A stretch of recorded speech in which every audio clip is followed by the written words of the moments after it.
Փառք Տիրոջը սիրելիներս այսօրվա համար։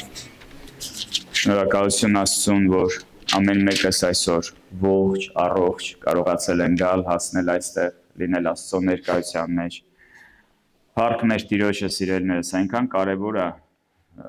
որ մենք գիտակցենք, ժողովուրդ ջան, ինչքան շատ մենք Աստծո կարիք ունենք ամեն օր։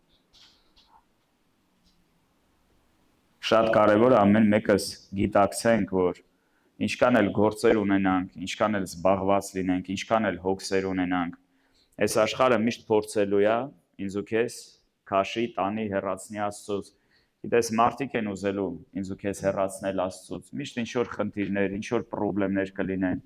ինչ որ փորձություններ կլինեն, որ միշտ փորձելու են ինձ ու քեզ հեռացնել Աստծուց։ Բայց գիտես, այնքան կարևոր է, որ ամեն օր, ամեն վայրկյան, ամեն ժամ, ինչպես Դավիթ թագավորը, գիտակցենք, որ Աստված է մեր աղբյուրը։ Ու ամեն օր Դավիթի նման ասենք, ինչպես մի եղջերում փափագում ասում է ջրերին, ջրերի աղբյուրներին, ջրերի առուներին, այդպես իմ անձը փափագում է քեզ, ով Աստված։ Սիրելիներս, մենք պետք է հասկանանք, որ մեր կյանքում ամեն բան սկսվում է, գոյություն ունի,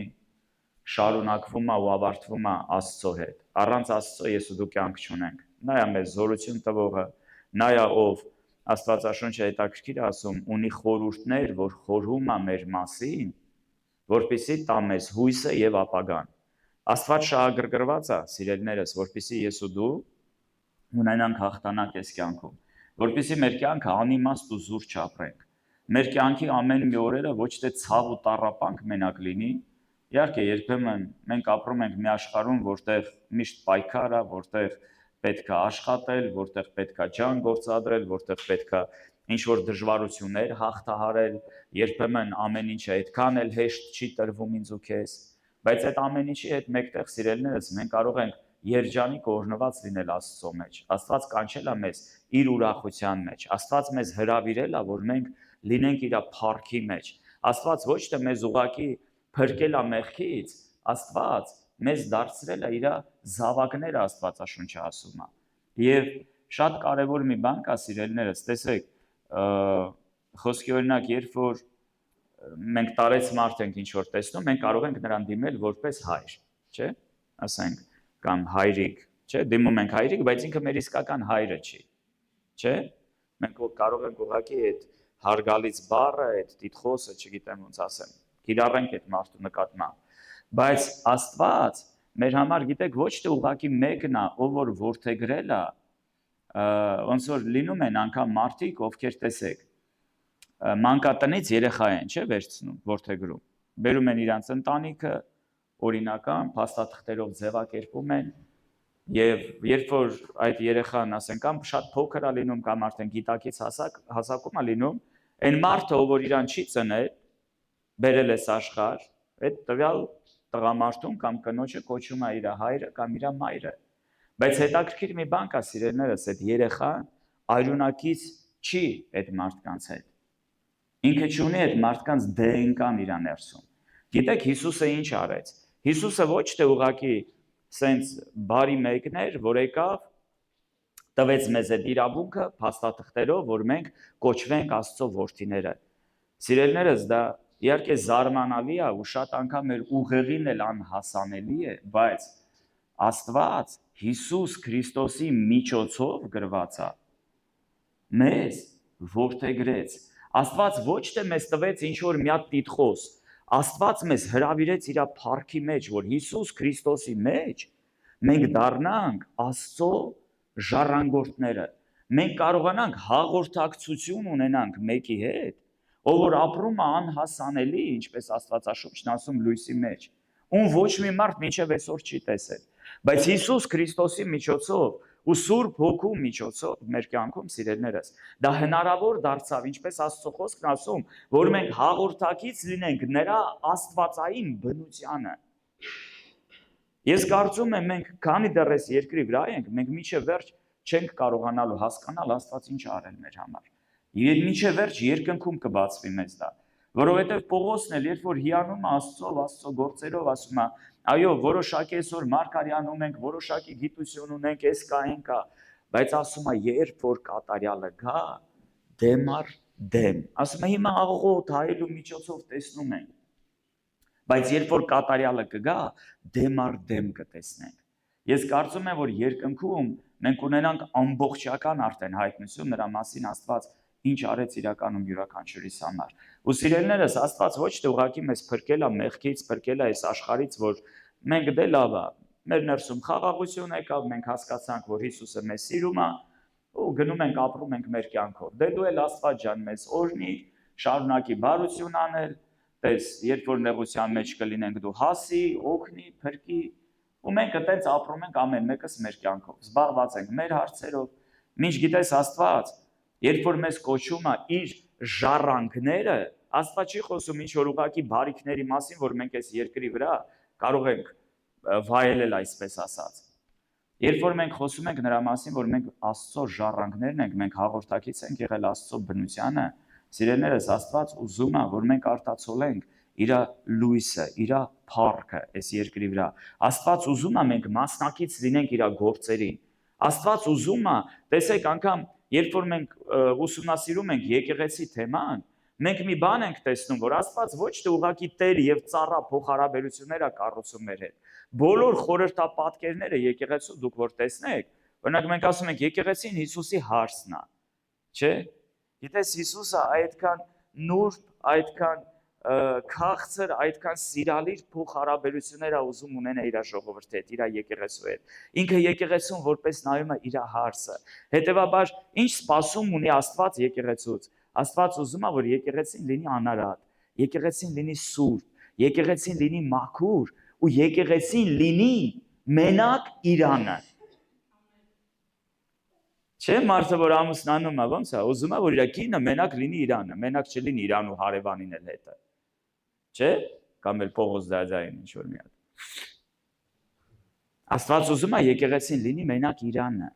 Աստված եկեղեցու հետ հարս եւ փեսա փոխհարաբերություններ է կառուցում։ Որդեգրության մասին մի փոքր ասեցի, կամ տեսեք, երբ որ ասում ենք եկեղեցին Քրիստոսի մարմինն է եւ Քրիստոսը եկեղեցու գլուխն է։ Մի հետաքրքիր խոսք Աստվածաշնչում ասում է ոչ մեկ չի ատում իր մարմինը, երբ որ խոսվում է կին եւ ամուսին փոխհարաբերությունների մասին եւ միտեղ Պողոս առաքյալը զուգահեռներ է անցկացնում եկեղեցու Քրիստոսի փոխհարաբերությունները կին եւ ամուսին փոխհարաբերությունների հետ։ Եվ նա ասում է ոչ մեկ չի ատում իր անձը,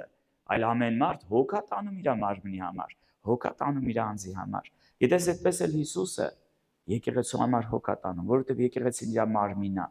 Հասկանում եք, սիրելիներս, Աստված մեզ այնքան է մոտեցրել իրան, Աստված այնքան է ուզում մեզ քաշի իր մոտ, որ մենք ոչ թե ուղղակի փրկված ու ներված լինենք, Աստված ուզում է մենք վայելենք իր սերը։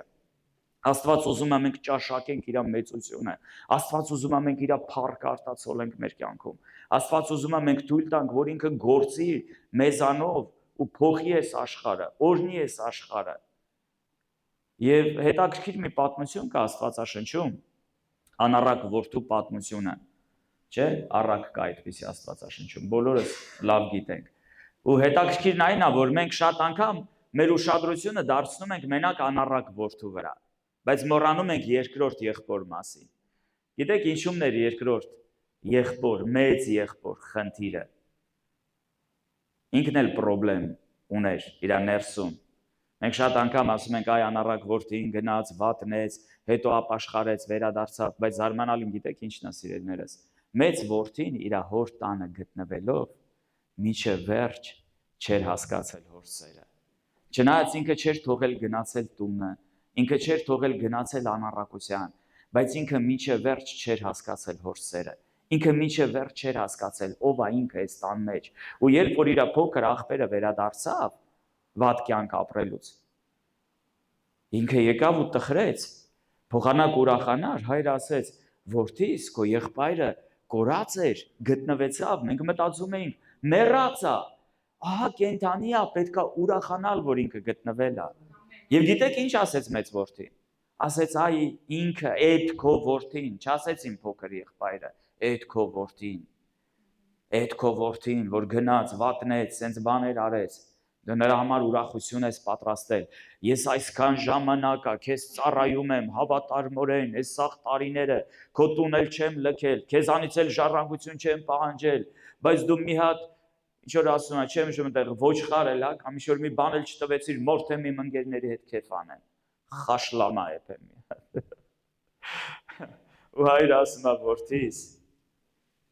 այս ամեն ինչը ինչ որ կա, այն ինչը որ իմն է, սա քոնն է։ Այնքան հետաքրքիր է որդին այդքան տարիներ ապրելով իր հոր կողքին, իր հոր տան մեջ, մինչև վերջ չէր հասկացել ինչն է իր ժառանգությունը, ինչ սեր ու հարգանք ունի հայրը իր նկատմամբ։ Ու գիտեք, շատ անգամ լինում է, սիրելիներս, մենք էլ եկել ենք Աստծուն, բայց մեր ժառանգության մասին չգիտենք։ Ինչ ունի Աստված ինձ ու քեզ համար, ինչպիսի վերաբերմունք ունի Աստված ինձ ու քեզ համար, ինչ է Աստված պատրաստել ինձ ու քեզ համար։ Միտեղ Հիսուս ասում է՝ մի վախեցիր փոքր հոտ, որովհետև ասում է հայրը կամեցավ, հաճեց իր արքայությունը ձեզ տա։ Հիսուսը գնացել է, սիրելիներս, երկնքում տեղ է պատրաստում ինձ ու քեզ համար, պատկերացնում եք։ Հերիք չի խաչի վրա փրկել է ինձ ու քեզ, ասում է չէ, դա ամենը չի։ Ես տուն եմ պատրաստում քեզ համար։ Ես ուզում եմ դու հավիտյան ինձ հետ լինես, ես ուզում եմ դու հավիտյան իմ ուրախության մեջ ապրես։ Բայց մենք երբեմն կենտրոնացած ենք միայն այն ամենի վրա, ինչ որ կա այս երկրի վրա։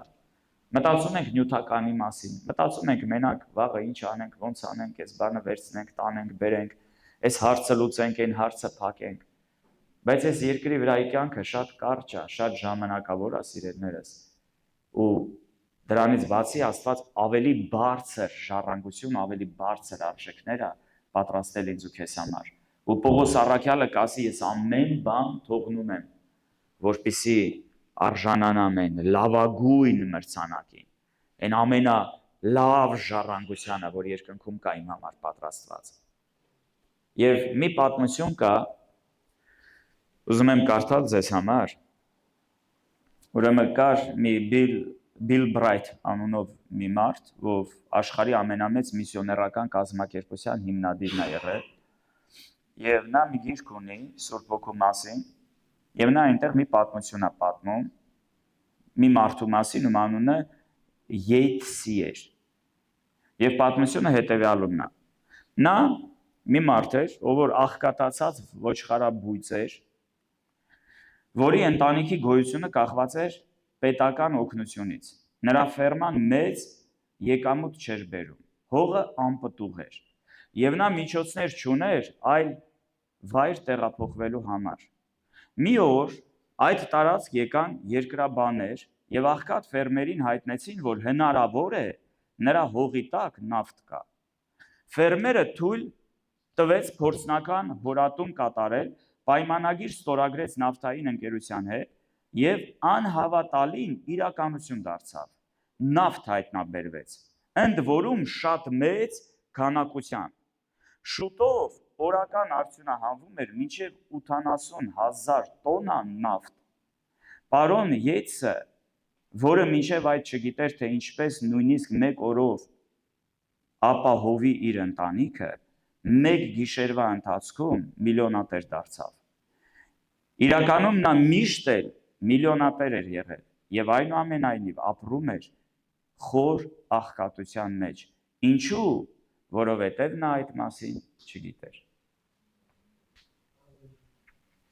Հետաքրքիր պատմություն է, չէ՞։ Երբեմն, գիտես, մարդը կարա, օրինակ, շատ անգամ Աֆրիկան են օրինակ բերում։ Զարմանալի բան է, սիրելիներս, Աֆրիկան երկրագնդի վրա ամենահարուստ մայրցամաքներից մեկն է, ամենահարուստ երկրամասերից մեկն է։ Ամբողջ Աֆրիկայի հողի տակ կա ադամանդներ, աշխարհի ամենաթանկարժեք, ամենամեծ քանակությամբ քարերը, ուրեմն հանում են Աֆրիկայի գետնի մեջից, այսպես ասած։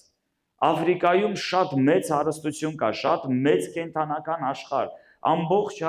կարելի ասել մեծամասնությամբ շրջապատված է օվկիանոսով, տարբեր տեղեր ելք ունի։ Ընդհանրապես այնտեղ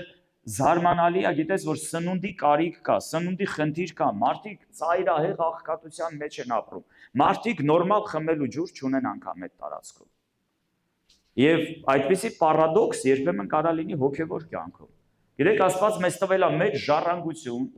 Աստված մեր համար անպատմելի հարստություն, թե հոգևոր, թե նյութական բաներ է պատրաստել։ Աստված իր բարությունը միտեղ գրված ասում է երկինքը իր բարության գանձը։ Աստված բացել է մեր համար։ Բայց մենք շատ անգամ դրա մասին չգիտենք, սիրելիներս։ Մենք շատ անգամ տեղյակ չենք ինչքան է ու ինչպես է Աստված ինձ ու քեզ սիրում։ Ու այդ պատճառով շատ անգամ մենք ապրում ենք ինչ որ տխուր, տրտունջ մի կյանք, գոյատևելով, մտածելով որ դե լավ է, սենց է եղնի, լավ է, սենց է եղնի։ Քչով բավարարվում ենք, ասում ենք դե լավ, գոնե այսքան է եղնի, լավ է։ Մի պատմություն կա Աստվածաշնչում, երբ որ Մարգարեն գալիս է թագավորի մոտ եւ նրան ասում է, հա, նետով քանի անգամ խփի գետինը։ Եվ նա ընդամենը 3 անգամ է խփում։ Ասում է, ինչի այդքան քիչ արեցիր։ Ասում է, 3 անգամ ես ընդամենը հաղթելու քո թշնամիներին։ Բայց ասում է, եթե շատ անեիր, հա, դու հավիտյան քո թշնամիներին հաղթելու ես, միշտ քո թշնամիներին հաղթելու ես։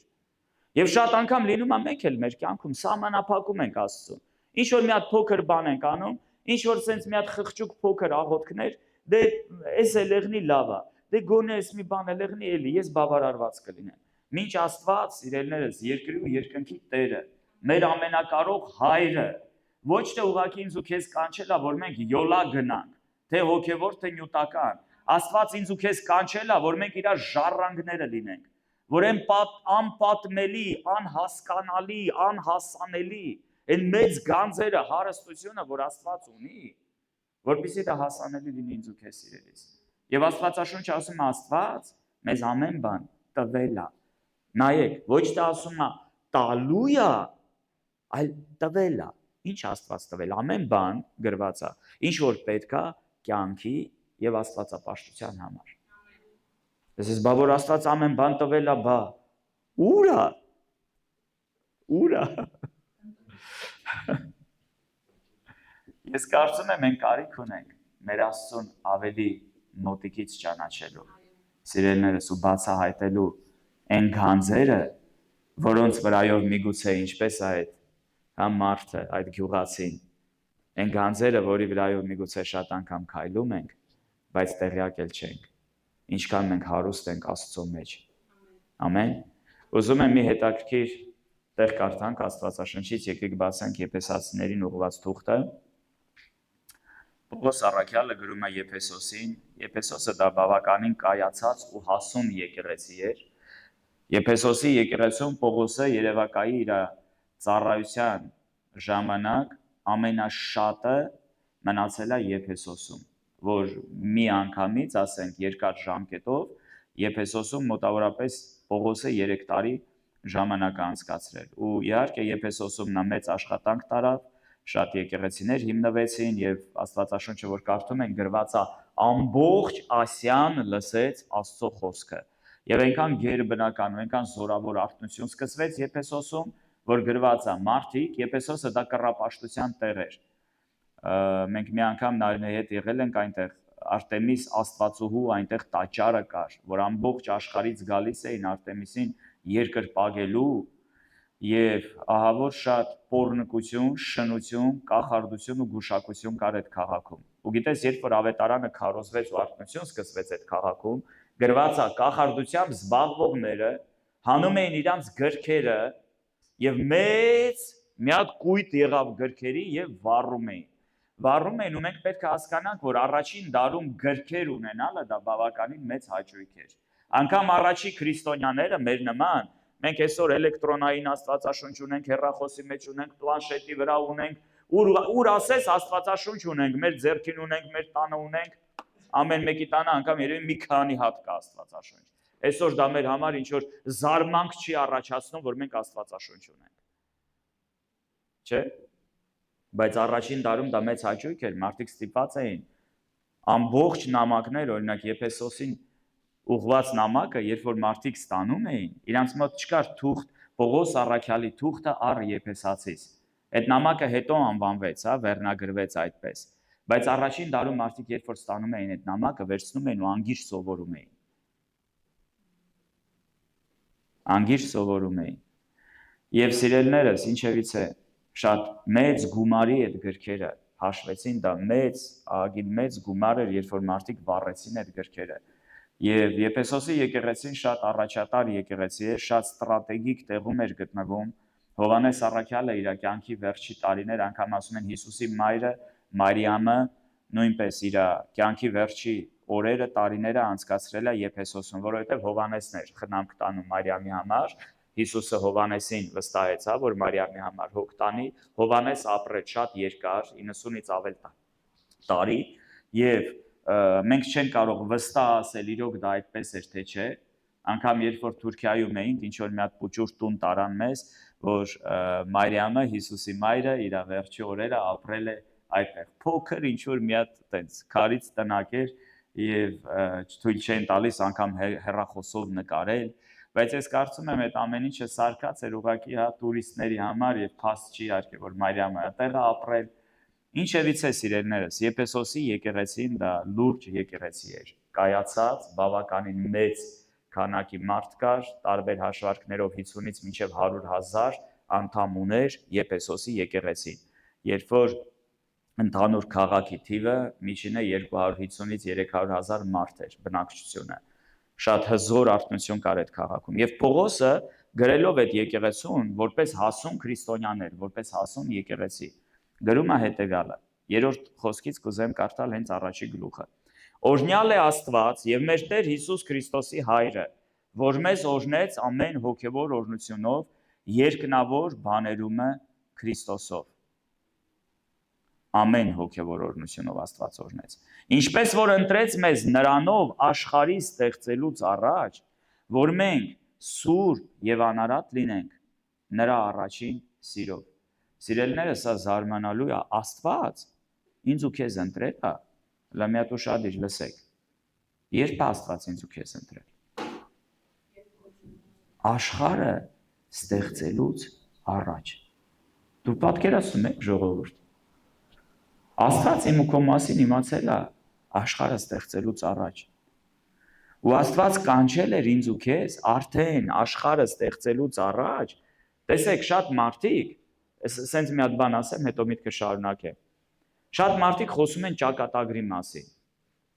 Շատ մարդիկ կամ օրինակ Աստվածաշնչի վերջի գրքում, Հայտնության գրքում խոսվում է գրքերի մասին, կամ Դավիթ թագավորն է խոսում։ Ասում է քո գրքում գրված էր իմ կյանքի բոլոր օրերը, երբ որ նրանցից մեկը չկար։ Կամ Հայտնության վերջի գլուխներում գրված է եւ գրքեր բացվեցին եւ մարդիկ դատվեցին իրենց գործերի համեմատ։ Ես կարծում եմ սիրելիներս, որ դա տարբեր գրքեր են։ Ես անգամ դրա մասին խորհում եմ մինչև հիմա, ուզում եմ մի օր քարոզ պատրաստեմ դրա վերաբերյալ։ Երկնքում կան տարբեր գրքեր։ Կան գրքեր, որ Դավիթ ասում է գրված էր իմ կյանքի բոլոր օրերը։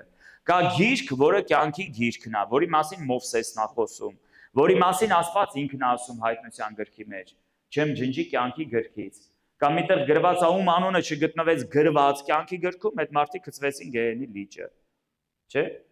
Եվ կային գրքեր, որոնց գրքեր, ոչ թե մի գիր, գրքեր, որոնց մեջ գրված էին մարդկանց գործերը, որոնց համեմատ մարդիկ դատվեցին։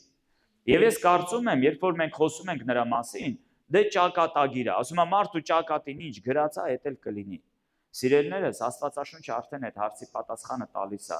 Աստված չի որոշել մեր համար, որ մենք վատ կյանք ունենանք։ Աստված չի որոշել, որ ոմանք դժոխք գնան։ Աստված չի որոշել, որ ինչ որ մեկը պիտի տառապի, տանջվի, դե մեկն էլ Աստծո ռուսերեն բառ օգտագործեմ, լյուբիմչիկն է, սիրվածն է։ Այն մեկն էլ պիտի լավ կյանքով ապրի։ Աստված մեր ստեղծվելուց առաջ, սիրելիներս, ես վստահ եմ ու հավատում եմ, երբ որ Դավիթը ասում է մեր կյանքի ամեն օրերը գրված էր, Աստված մեր համար լավ ծրագիր ուներ։ Ինչպես ցանկացած ծնող իր երեխայի համար ունի լավ ծրագիր, լավ ձգտումներ, լավ ցանկություններ, լավ ապագայա կամենում իր երեխայի համար։ Այդպես էլ Աստված չէր կարող իր սիրուց, իր բարությունից ելնելով ինչ որ վատ բան կամենար մեզանից որևէ մեկի համար։ Եվ Պողոս առաքյալը ասում է, շատ հետաքրքիր մի միտք ասում է, աշխարհի ստեղծելուց առաջ, որ մենք սուրբ եւ անարատ լինենք նրա առաջին սիրով։ Աստված մեզ կանչել էր, Աստված մեզ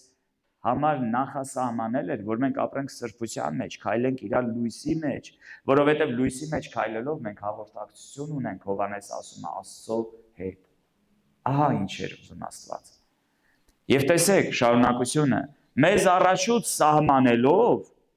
ահա Աստված ինչ էր սահմանել, մեզ առաջուց սահմանելով, որ իրեն որդեգիր լինենք Հիսուս Քրիստոսի ձեռովը իր կամքի հաճության պես։ Իր փառավոր շնորհքի գովասանքի համար, որ նրանով շնորհք ցույց տվեց մեզ այն սիրելիովը, որով ունենք փրկությունը նրա արյունովը մեղքերի թողությունը, իր շնորհքի մեծության չափով, որ ավելացավ մեզանում ամեն իմաստությունով եւ գիտությունով, ցույց տալով մեզ իր կամքի խորհուրդը իր հաճության պես, որ առաջուց դրավ իրանում, ժամանակների լրության տնտեսության համար, որ ամեն բան բովանդակվի Քրիստոսում, ինչ որ երկնքումն է եւ ինչ որ երկրում է նրանում, ուշադիր իմը լսեք, որով որ էլ ստացանք ժառանգությունը, մենք առաջուց որոշված լինելով նրա հառաջադրության պես, որ ամեն բան հաջողում է իր կամքի խորհուրդների պես, որ մենք գովասանք լինենք նրա փառքին, որ առաջուց մեր հույսը Քրիստոսի վրա ենք դրել, որ նրանում եւ դուք հուսացաք, երբ որ ճշմարտության խոսքը լսեցիք, ձեր փրկության ավետարանը, որին էլ երբ որ հավատացիք, խոստմունքի Սուրբ Հոգով կնքվեցաք, որ մեր ժառանգության գրավն է նրա փառած գովասանքի համար։ Եվ այս նախաբանից հետո Պողոսը սկսում է ասել. նրա համար ես էլ լսելով, ձեր հավատքը ու սկսում է խոսել, նրա մասին, որ ինքը աղոթում է նրանց համար, ու այնտեղ հետո ինքը մի հետաքրքիր բան կասի, որ ձեր սրտի աչքերը բացվեն, ձեր սրտի աչքերը լուսավորվեն, ինչի համար, որ իմանաք ինչ ժառանգություն դուք ունեք Աստծո մեջ։ Ամեն։ Պողոս առաքյալը ինքը իր մասին մի հետաքրքիր բան ասում Տիմոթեոսին ուղղված թղթում։ Առաջի Տիմոթեոս, առաջի գլուխ 13 խոսքը, որ առաջուց հայոյիչ եւ հալածող եւ թշնամող էի, բայց ողորմություն գտա, որովհետեւ չգիտենալով էի գործում անհավատությունով։ Ռուսերենով մի լավ բառ կա, неведение, հա? Այսինքն այդ չիմացությունը համեմատվում է կուրության հետ, չի տեսնում մարդը։ Հալածում էր եկեղեցին, բայց ասում է անգիտության պատճառով, չհասկանալու, չտեսնելու պատճառով, մինչև օրերից մի օր դեմարդեմ չտեսավ Հիսուսին։ Այնքան ուժեղ տեսավ Տիրոջ փառքը, որ կուրացավ անգամ ու գետինը ընկավ։ Եվ իհարկե այդ պահից սկսած Պողոսի կյանքը փոխվեց։ Հետո մեկ ուրիշ տեղ ինքը եւս մի բան կգրի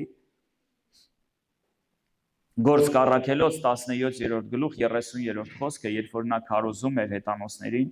այսպիսի մի հետաքրքիր բան ասում. բայց Աստված տգիտության ժամանակները անտես անելով, հիմա մարդկանց պատվիրում է ամենին ամենտեղ ապաշխարել։ Աստված տգիտության ժամանակները անտես արել։ Աստված եկավ աշխարհ։ Քրիստոսը եկավ աշխարհ, սիրելիներս։ Ինչի համար, որպեսզի հայտնի մեզ հոր փառքը։ Հոր ծոցում լինողը եկավ աշխարհ, որպեսզի պատմի ինչպիսին է մեր հայրը։ Ամեն։ Ու մենք կարիք ունենք, սիրելիներս, աղոթելու Պողոսի այդ աղոթքը, որ մեր սրտի աչքերը լուսավորվեն, որ մենք իմանանք ինչ ժառանգություն ունենք, որն Աստծո կոչումը յուրաքանչյուրիս համար, որպես Աստծո զավակներ, որպես հավատացյալ ժողովուրդ։ Եվ կուզենամ մի քանի տեղ էլ նայենք Աստվածաշնչից, ուրեմն առաջի տեղը մենք կարդացինք, որով ստացանք ժառանգություն առաջուց որոշված լինելով նրա հառաջադրության պես կամ նախասահմանված լինելով ըստ նրա կամքի։ Եվ նույն Եփեսացիների 1:18-ում նա ասում է, որ ձեր սրտերի աչքերը լուսավորվելով գիտենաք, թե ինչ է նրա կոչումի հույսը եւ ինչ է իր ժառանգության փառավոր մեծությունը սուրբերում։ Հռոմեացիներին ուղղված 8-րդ գլխում 15-ից 17-րդ խոսքերը Պողոս առաքյալը գրում է. որովհետև դուք ծառայության հոգին չառաք, որ դարձյալ վախենաք, այլ որդեգրության հոգին առաք, որով աղաղակում ենք Աբբա Հայր։ Նույն ինքը հոգին, վկայություն է տալիս մեր հոգու հետ, որ մենք Աստծո որդիք ենք։ Եվ եթե որդիք, ապա ժառանգներ են, Աստծո ժառանգներ եւ Քրիստոսի ժառանգակիցներ, որ եթե նրա չարչարանքներին կցորդենք, փառքին էլ մասնակից լինենք։ Փառք Տիրոջը, սիրելիներս։ Մի հետաքրքիր բան կա Աստվածաշնչում գրված, ուզում եմ այդտեղը կարդալ։ Գաղատացիների 4-րդ գլխում առաջի խոսքից Պողոսը հետաքրքիր բան է գրում։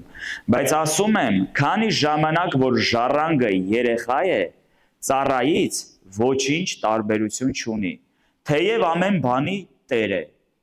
բայց վերակացուների եւ տնտեսների ներքև է մինչեւ հոր որոշած ժամանակը։ Այնպես էլ մենք, քանի որ երեխաներ էինք, աշխարհի սկզբունքների ներքև ծառայության մեջ էինք, բայց երբ որ ժամանակների լրումը եկավ, Աստված ուղարկեց իր որդին, կնկանից ծնված եւ օրենքի ներքև եղած, որ օրենքի տակ լինողներին փրկի, որ որդեգրությունը ընդունենք, եւ որովհետեւ դուք որդիկ եք, Աստված իր որդու հոգին ուղարկեց ձեր սրտերի մեջ, որ աղաղակում է Աբա Հայր,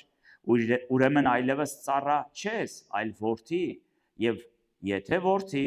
Աստծո ժառանգել Քրիստոսով։ Բայց այն ժամանակ, որ Աստծուն չգիտեինք, ծառայում էինք նրանց, որ ի բնե աստվածներ չեն, բայց հիմա ճանաչեցինք Աստծուն, մանավանդ թե Աստվածանից ճանաչվեցաք, ինչպես եք կրկին հետ դառնում դեպի այն տկար եւ աղքատ սկզբունքները, որոնց կամենում եք դարձյալ ծառայել։ Պողոս առաքյալը մի հետաքրքիր բան է ցույց տալիս, սիրելիներս։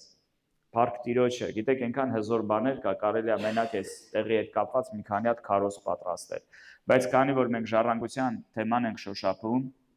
նա ասում է, հետաքրքիր օրինակ է բերում, ասում է, քանի դեռ ժառանգը երեխա է, ծառայից ոչինչ տարբերություն չունի,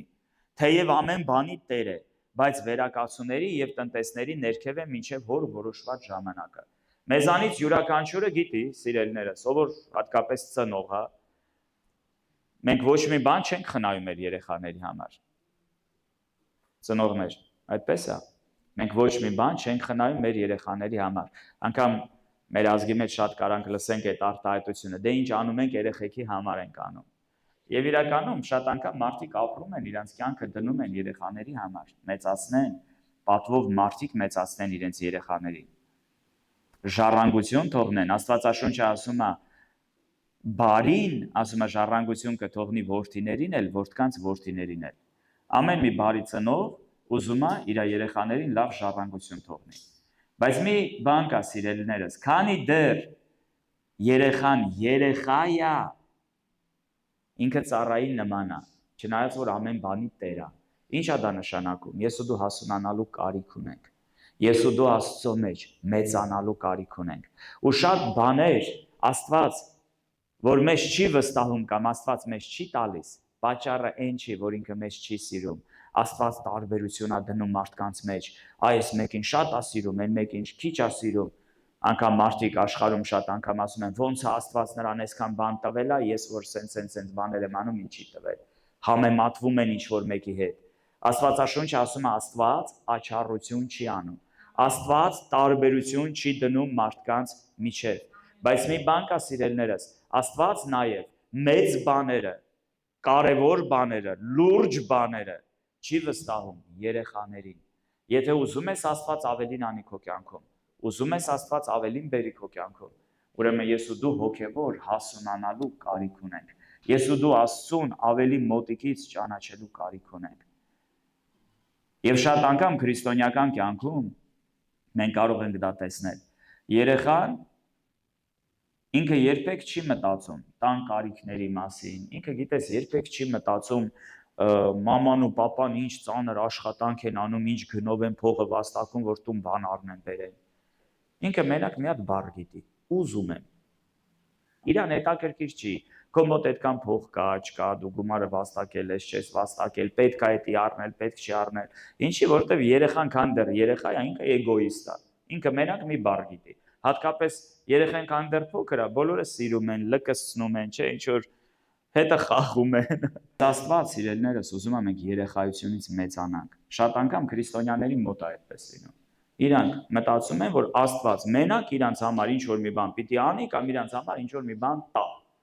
Բայց Աստված ուզում է մենք հասունանանք ու պատասխանատվություն վերցնենք մեր վրա։ Պատասխանատվություն վերցնենք այն բոլոր գործերի համար, ինչ որ Աստված ինձ ու քեզ համար որոշել է։ Ամեն։ Փառք Տիրոջը։ Գաղատացիս 3:29։ Ապա եթե դուք Քրիստոսին եք, ուրեմն Աբրահամի զավակ եք եւ խոստմունքի համեմատ ժառանգներ։ Փառք Տիրոջը, սիրելիներս։ Եվ վերջում ուզում եմ կարդալ մի տեղ Սաղմոսներից 2 տեղ եկեք վերցնենք։ Փառք Տիրոջը։ Տեսեք ինչ հետաքրքիր աղոթք անում Դավիթը, ասում է. Տերը իմ բաժին է եւ իմ բաժակի բաժինը, դու ես պահում իմ վիճակը։ Հետաքրքիր խոսքեր է։ Տերն է իմ բաժինը եւ իմ բաժակի բաժինը, դու ես պահում իմ վիճակը։ Դավիթը չի ասում, գիտես, այ ես ամեն ինչը ունեմ, ես ուժեղ թագավոր եմ, որովհետև հզոր պալատ եմ կառուցել, որովհետև շատ հաղթանակներ եմ ունեցել, տարբեր ազգերից շատ հարստություն եմ հավաքել, բերել իմ երկիրը։ Դավիթը Աստծուն ասում, դու ես իմ բաժինը։ Տերն է իմ բաժինը, չէ՞ մենք երկուն ենք, Տերն է իմ բաժինը, հավիտյան։ Դու ես իմ բաժինը, ու ասում է իմ վիճակը դու ես պահում։ Ոչ թե իմ լավ կապերը, ոչ թե իմ լավ շրջապատը, ոչ թե իմ լավ ընկերությունը, ընկերները, իմ լավ աշխատանքը, իմ լավ ստատուսը, չէ, դու ես պահում իմ վիճակը։ Իմ կյանքը քո ձեռքերի մեջ է, Տեր։ Ու մի բան էլ է հետաքրքիր ասում։ 36 Սաղմոսում է գրված 18 խոսք, ասում է. Տերը գիտի անարատների օրերը եւ նրանց ժառանգությունը հավիտյան կմնա։ Այն ինչ որ Աստված իմ ու քո համար որոշել է, սիրելիս, ոչ մեկ չի կարա գողանա, ոչ մեկ չի կարա պոկի իմ ու քո ձեռքից։ Աստծո խոսքը ասում է, այն ինչ Աստված բացել է, ոչ մեկ չի կարող փակել։ Ես շատ անգամ այտենց աղոթք եմ անում, երբ որ ինչ որ մի գործարքի, ինչ որ մի բանի եմ պատրաստվում։ Ասում եմ, Տեր, եթե դու որոշել ես, որ սա իմը պետքա լինի, ես գիտեմ, այն ինչ որ դու օրհնում ես, դա օրհնված է։ Լինում են, չէ՞, ինչ որ դժվարություններ, մեկ էլ հարցեր են առաջանում, սկսում ես կասկածել, կլինի, չի լինի, պետք էր, պետք չէր։ Ասում եմ, Տեր, եթե դու բացել ես, ոչ մեկ չի կարա փակի։ Եթե դու որոշել ես, որ էսի իմն է, ոչ մեկ չի կարա գողանա, ոչ մեկ չի կարա թռցնի։ Ու ես խաղաղվում եմ, հանգստանում եմ ու վստահում եմ ամեն մի իրավիճակ Աստծուն։ Բայց մի պայման կա։ Աստված գիտի անարատների օրերը։ Աստված գիտի այն մարդկանց, ովքեր արդար են, Աստված գիտի այն մարդկանց, ովքեր ուղիղ սրտով են քայլում Աստծո առաջ։ Աստված պահում է այդ մարդկանց վիճակը։ Աստված այդ մարդկանց ժառանգությունը հավիտյան է պահում։ Ու Աստված ունի հաղթանակներ նման մարդկանց համար։ Ամեն։ Եկեք ոտքի կանգնենք, սիրելիներ։ Ու կուզենամ Պողոս առաքյալի նման կարճ աղոթք անենք։